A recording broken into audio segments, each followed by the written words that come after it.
Olá, hoje eu vou tecer aqui algumas considerações a respeito das tendências de construção do pensamento sociológico.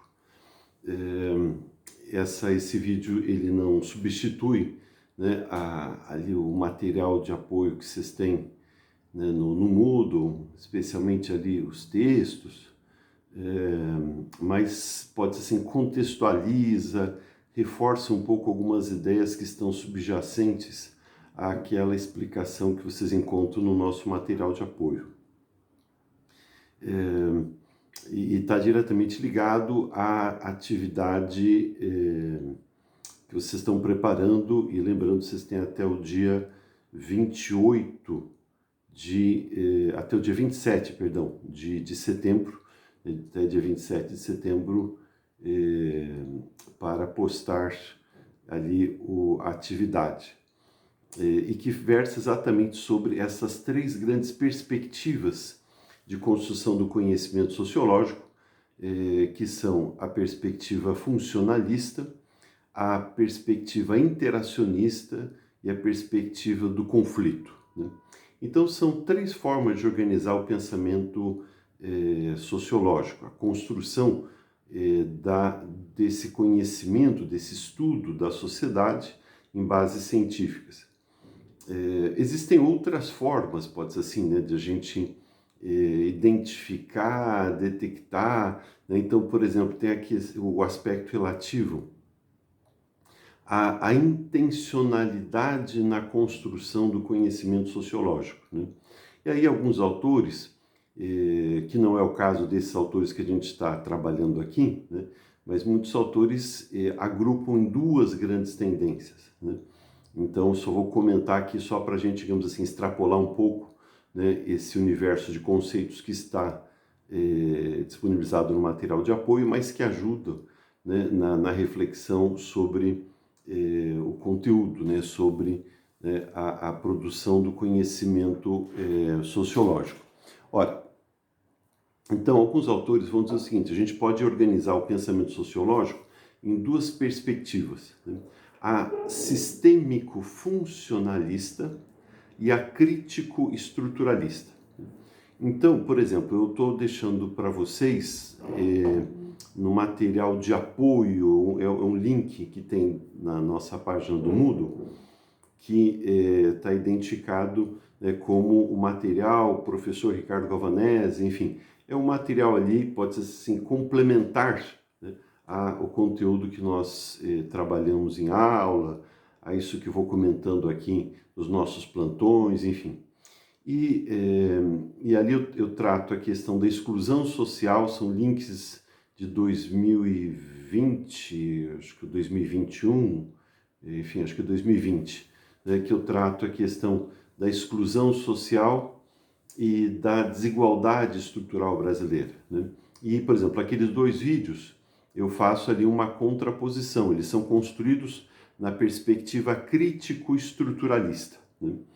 Então, o que é perspectiva crítico-estruturalista e o que é perspectiva sistêmico-funcionalista? A perspectiva sistêmico-funcionalista, o próprio termo já ajuda, né? É quando você pensa a sociedade na perspectiva do equilíbrio do sistema, a sociedade como um grande sistema, e aí a intenção, digamos assim, na construção de um conhecimento sociológico seria no sentido de evidenciando as funções que as pessoas, que os grupos, que os papéis sociais desempenham, né? Pode ser assim, possibilitar sempre um desenvolvimento equilibrado do sistema. Então, essa ideia de sistêmico funcionalista é quando se produz conhecimento sociológico de uma forma tal que você consiga identificar os problemas que geram desequilíbrios dentro do sistema. E aí o desafio consiste exatamente, né, em corrigir esses desequilíbrios, né? Então, por exemplo, a sociedade capitalista ela precisa de um contingente muito grande de mão de obra, e essa mão de obra tem que ter uma formação adequada ao grau de desenvolvimento do capitalismo. Ora, numa perspectiva sistêmico-funcionalista, qual vai ser a preocupação? Né? É identificar, por exemplo, as dificuldades de acesso à qualificação, à escolarização, que podem estar gerando um desequilíbrio no funcionamento do sistema capitalista. Então, veja, quando a gente trabalha com essa perspectiva, não se questiona o sistema. Não se questiona, por exemplo, o fato do sistema ser excludente, ou o sistema gerar desigualdade. Não. O questionamento aí é feito no sentido de manutenção do próprio sistema. Então, eu posso construir um conhecimento sociológico que, em última instância, vai garantir a perpetuação de um determinado sistema. Estou citando aqui o sistema socioeconômico, o modo de produção capitalista, etc. A gente pode pensar em sistema relacionado a gênero, sistema relacionado à raça, sistema relacionado à religião, etc.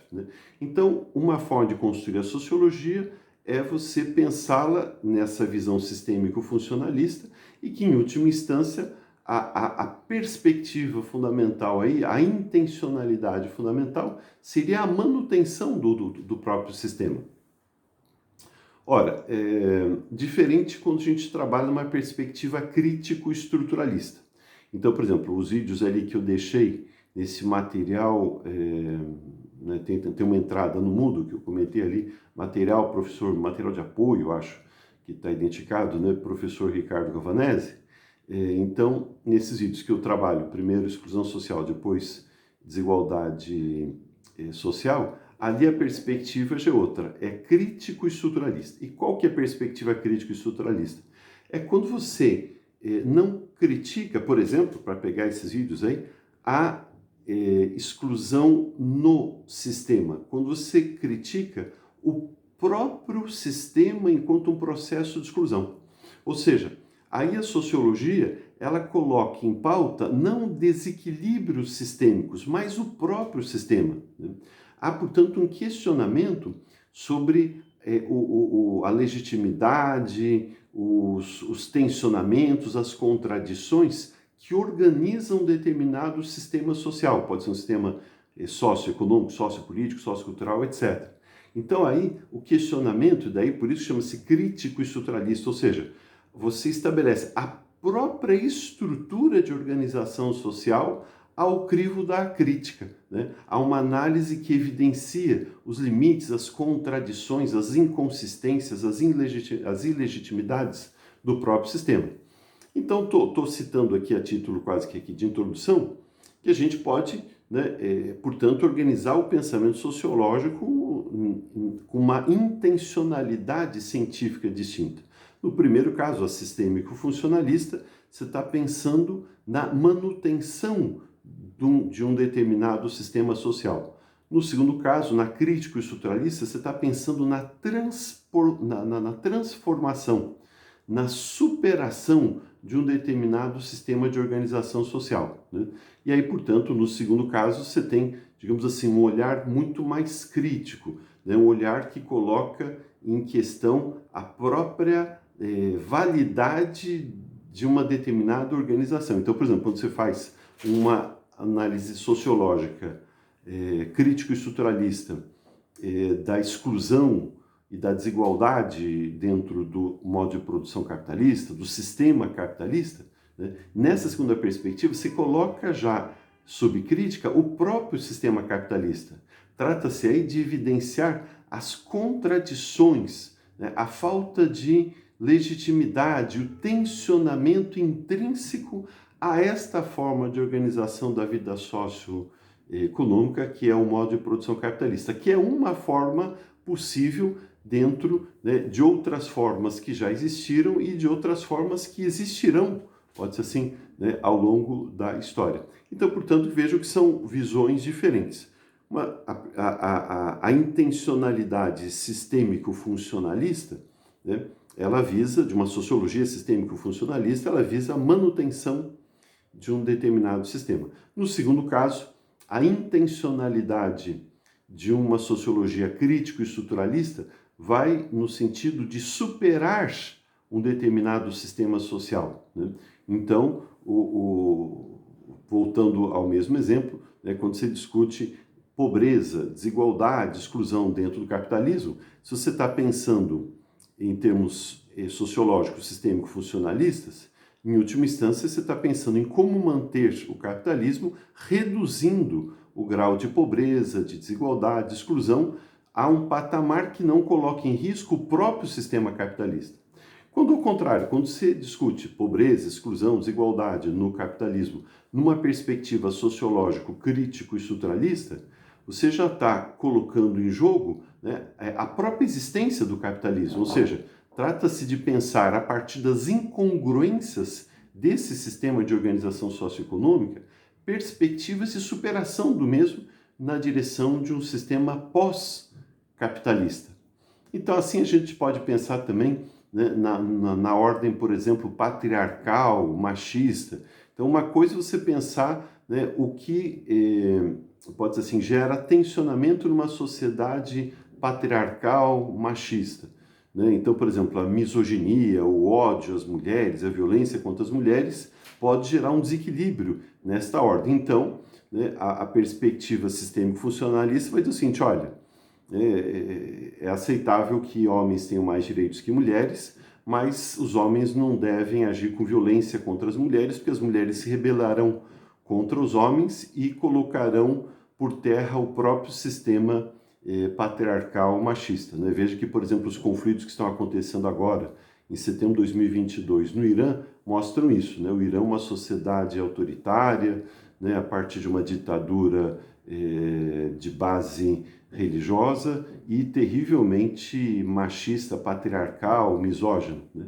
E as mulheres, então, estão se rebelando contra as imposições que são postas a ela. Então, na sociologia sistêmico-funcionalista, você vai dizer o seguinte, olha, porque você teve, digamos assim, um exagero, né, digamos assim, né, do machismo, do cerceamento de liberdades contra as mulheres estão agora se rebelando contra esse sistema. Então é melhor, né, você moderar e desta forma você mantém um sistema machista, né, e patriarcal que se perpetua. Né?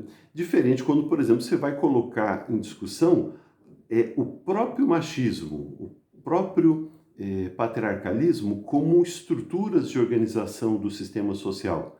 E aí, nesse aspecto, né, já não se trata mais de pensar como que você salva um sistema machista, mas como você supera o sistema machista. Né? E quais são as contradições internas de um sistema machista de organização das relações de gênero, né, que tensionam, né, de uma tal forma e que apontam a falta de legitimidade desse sistema e que demandam, portanto, a organização de um outro sistema, né, baseado na igualdade entre homens e mulheres. Então, estou pegando dois exemplos para não ficar muito abstrato assim. Então, assim, eu queria começar, né, mostrando isso. Quando a gente fala em tendências, ou melhor, em perspectivas sociológicas, né, no caso do material de apoio que vocês têm, né, a funcionalista, a interacionista e a do conflito, né, digamos assim, por baixo dessas três tendências, há uma grande discussão que pode ser, digamos assim, né, que gera uma aglutinação teórica nesses dois polos. Eu vou discutir a sociedade para mantê-la em última instância, né? Então, para em última instância mantê-la, perdão, né? Se sim, aí é uma sociologia sistêmico-funcionalista. Né? Você pode dizer, tem um caráter político mais conservador, exatamente. Né? Você conserva, você mantém, né, uma determinada ordem social. E ao contrário, né, essas mesmas três perspectivas podem ser pensadas, né, a partir de um outro questionamento, que é, né, como transformar, como mudar, como superar uma determinada forma de organização social. Né? Aí a gente já está trabalhando com uma sociologia uma sociologia crítico-estruturalista. E nessa perspectiva crítico-estruturalista, aí, né, ela passa a ter um caráter mais progressista, né, no sentido de apontar para algum progresso, para uma elevação, né, digamos, da qualidade das relações sociais. Então, feita essa introdução, agora vamos olhar de forma assim um pouco mais detida essas três grandes perspectivas. Primeiro, a funcionalista, né? Ora, veja que já vai ficando um pouco claro ali com aquilo que eu disse anteriormente, né? Então, a sociologia funcionalista, a grande questão que está posta para ela é o desafio de compreender a sociedade na sua objetividade, ou seja, com uma realidade posta diante de nós, posta diante da nossa capacidade de explicação científica e compreendendo a sociedade como um objeto que está diante de nós, né, conseguir verificar, né, como equilibrar a dinâmica interna deste objeto, né? Ora, essa perspectiva, ela é muito, pode-se assim, ela é ligada, né, ao próprio positivismo, né, a sociologia positivista, que é, afinal de contas, como surge a sociologia como ciência, né, ali especialmente no século XIX, e tem o destaque o trabalho do Auguste Comte, que depois a gente mais para frente vai olhar de forma mais detida, né? Mas ali, o que aconteceu ali, né? Na realidade, isso já vem do século XVIII, mas é no século XIX que isso se consolida e mostra os seus resultados no século XX em diante. Então, o que nós temos naquele momento é a tentativa de transplantar para a compreensão da realidade social humana aquilo que estava dando certo no âmbito da compreensão da realidade natural, né? Então, desde a lei da Revolução Científica, né? Então, século XV começa a se desenhar, vai tomando corpo no século XVI, século XVII, né? Isso vem, né, vai avançando no iluminismo do século XVIII. O que estava acontecendo? Nós inauguramos uma outra forma, isso já comentei no vídeo anterior, né, de explicar a realidade, que é a forma, né, da chamada, que a gente chama hoje de ciência moderna, né, na decifração da realidade natural, né? Então é nesse período também, né, que vão tomando corpo, né, aquilo que depois, hoje em dia, a gente classifica, isso a gente sempre acaba classificando depois no tempo, né, da física moderna, da ciência, da química, né? Todas foram, pode-se assim, se emancipando da chamada filosofia da natureza, que durante 2000 anos era a forma que nós utilizávamos para explicar o mundo físico, o universo, a matéria, etc. Então, aos poucos, com um enfoque essencialmente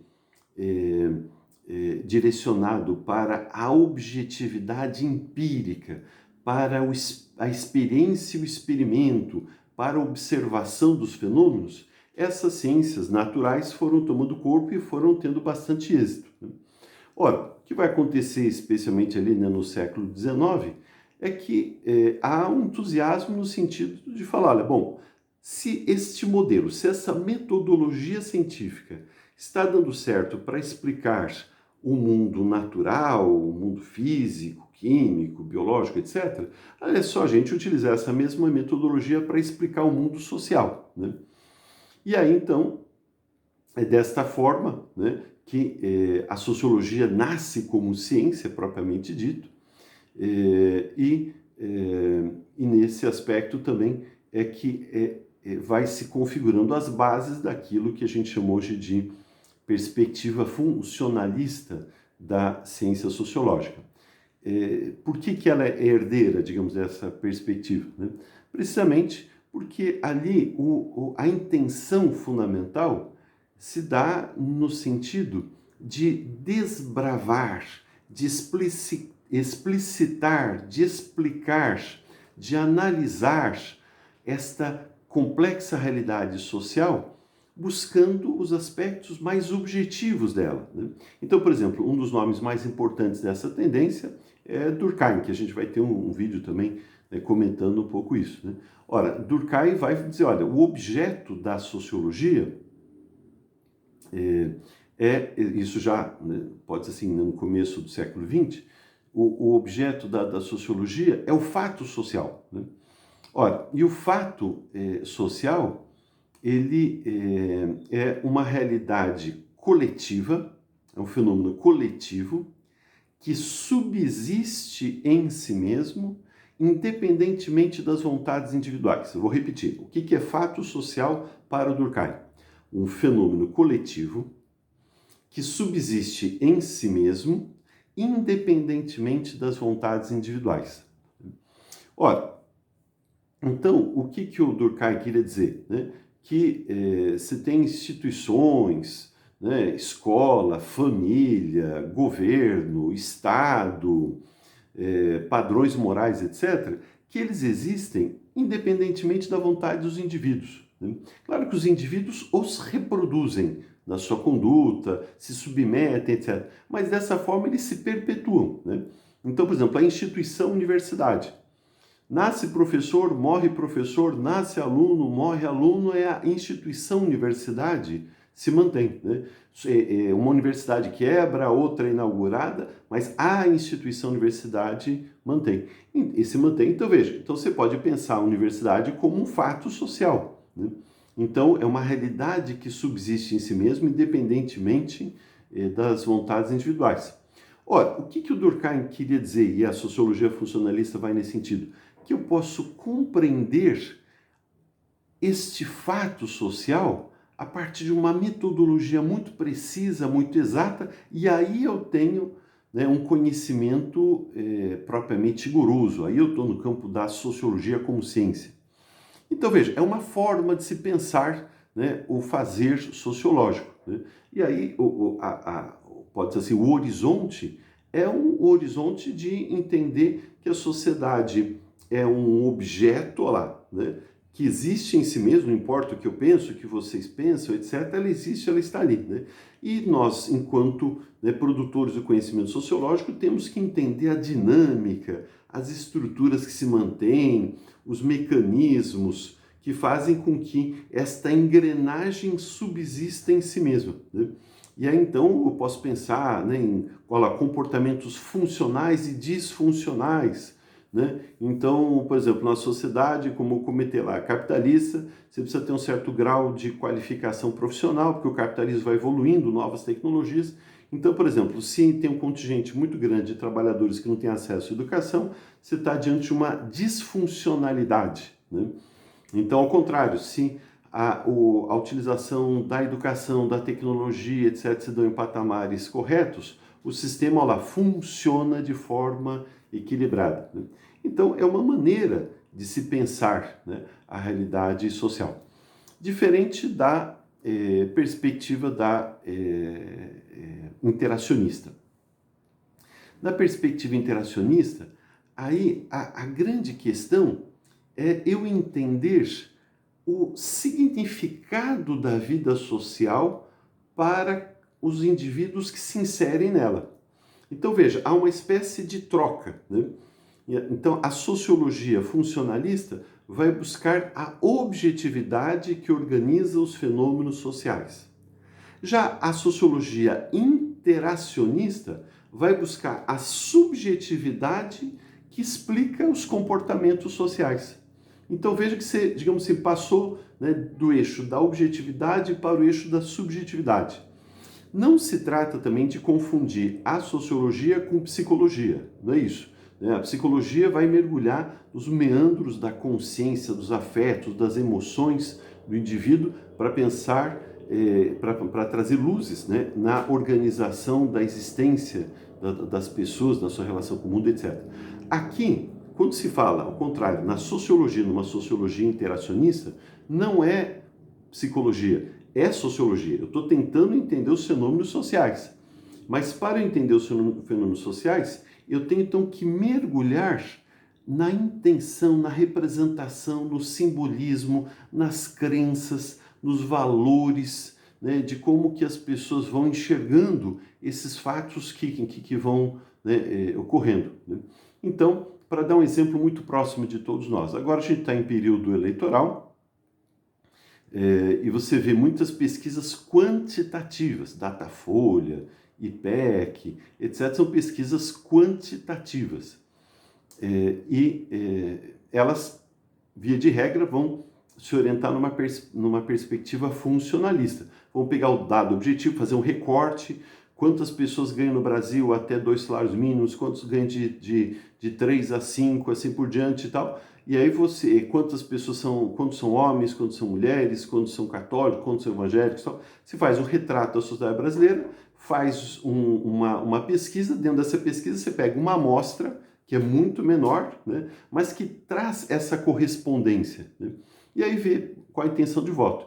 Então veja, você está trabalhando a realidade social como um dado objetivo, né? Você pega uma amostra e dessa amostra você projeta o todo. Da mesma forma como um biólogo, né, um químico, né?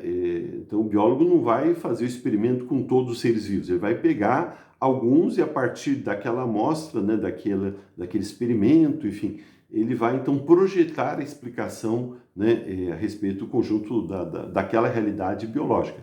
Assim também na sociologia, nas pesquisas quantitativas. Funciona porque objetivamente, olha lá, tem a expressão que eu estou usando, objetivamente nós temos opiniões políticas muito parecidas, que podem ser agrupadas, né, com tendências, etc.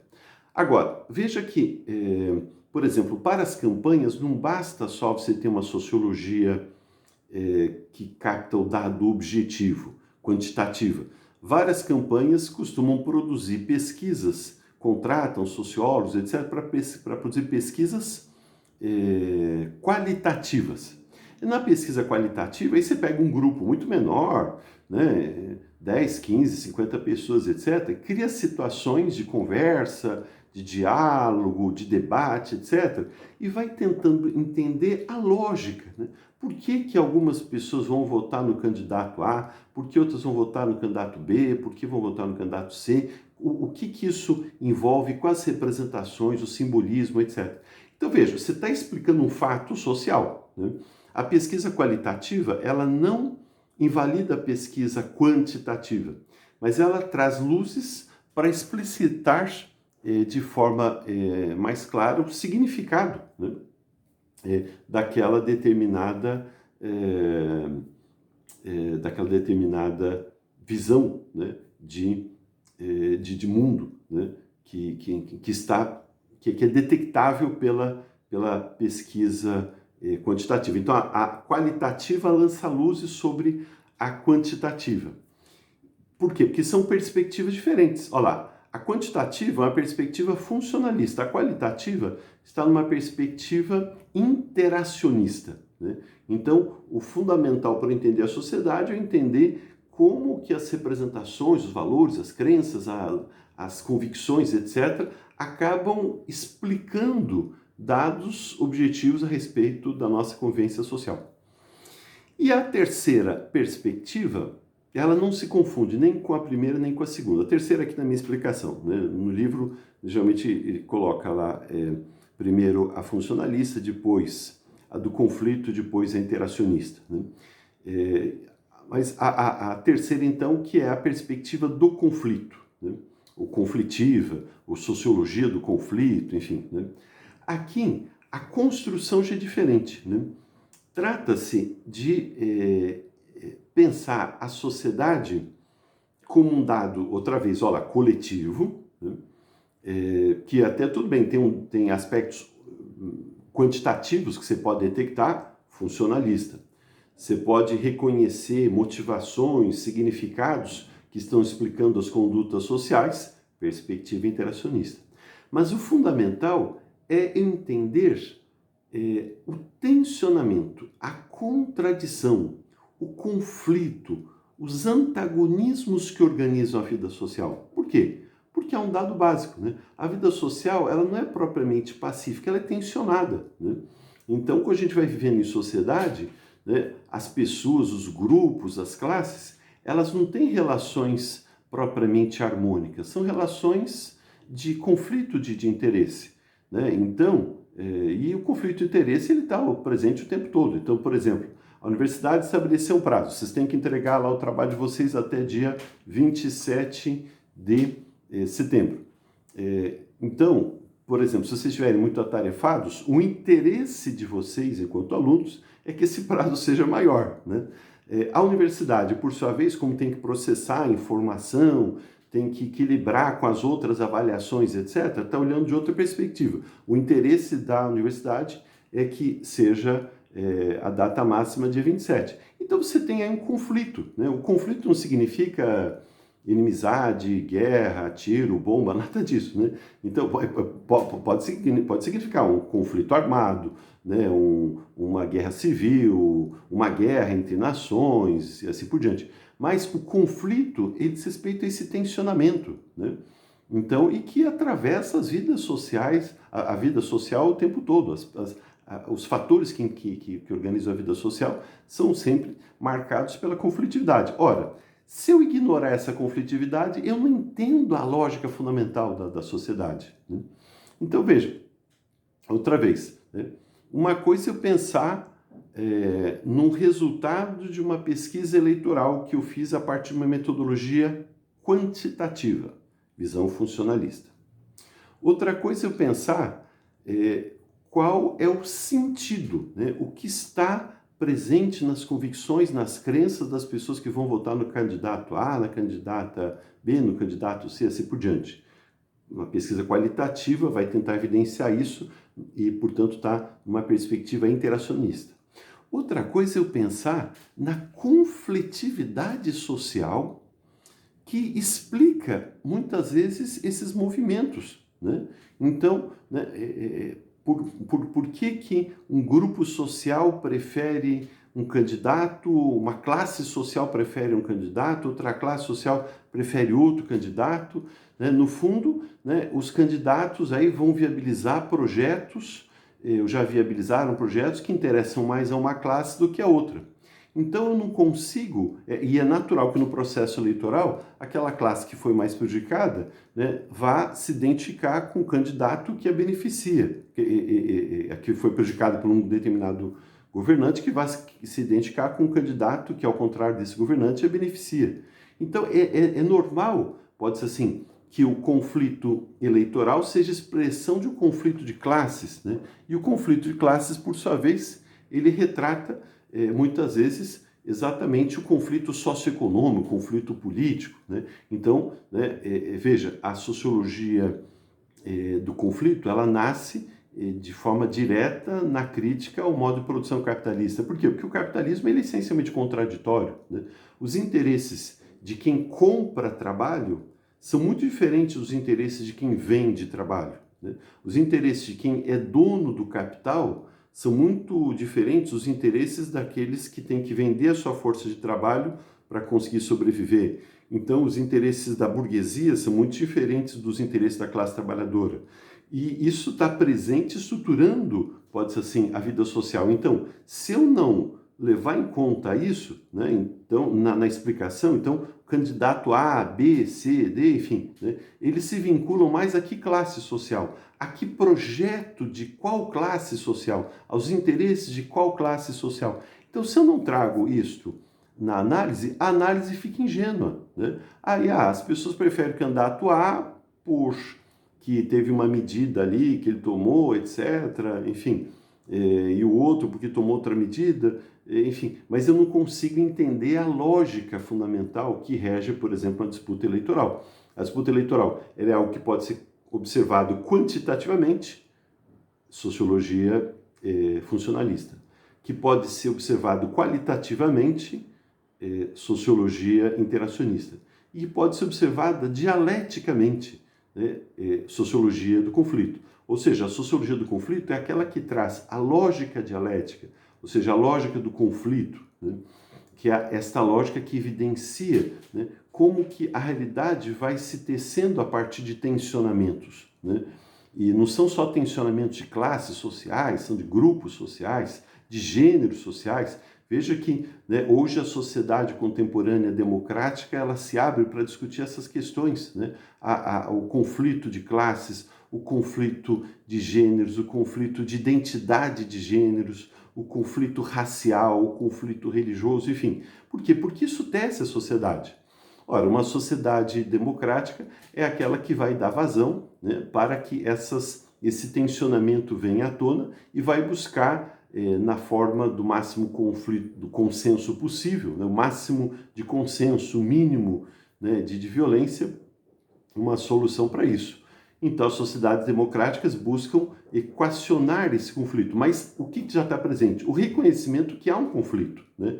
O interesse do rico não é o mesmo interesse do pobre. O interesse do branco numa sociedade racista não é o mesmo interesse do negro numa sociedade racista. O interesse do homem numa sociedade machista não é o mesmo interesse de uma mulher numa sociedade machista. O interesse de um gay ou de uma lésbica numa sociedade de um heterossexual numa sociedade homofóbica não é o mesmo interesse de um gay ou de uma lésbica nessa sociedade homofóbica. Então veja, as tensões, os conflitos, eles estão presentes. Como que a gente encaminha esses conflitos, né? Aí também a sociologia vai estudar, é a sociologia no campo da política, né? E que vai interagir diretamente com a ciência política, enfim. Mas, basicamente, são 3 formas diferentes de organizar a realidade, né? Se a gente não considerar essas 3 formas, e veja que elas não são excludentes, né? Os dados objetivos, né? Eu recolho, inclusive eu deixei no material, lá nesse linkzinho lá, professor Ricardo Gavanese, que está no Moodle, eu deixei, salvo engano, deixei sim, um relatório da Oxfam. Oxfam é uma organização internacional que faz pesquisa o tempo todo a respeito de desigualdade no mundo inteiro. Inclusive tem Oxfam do Brasil,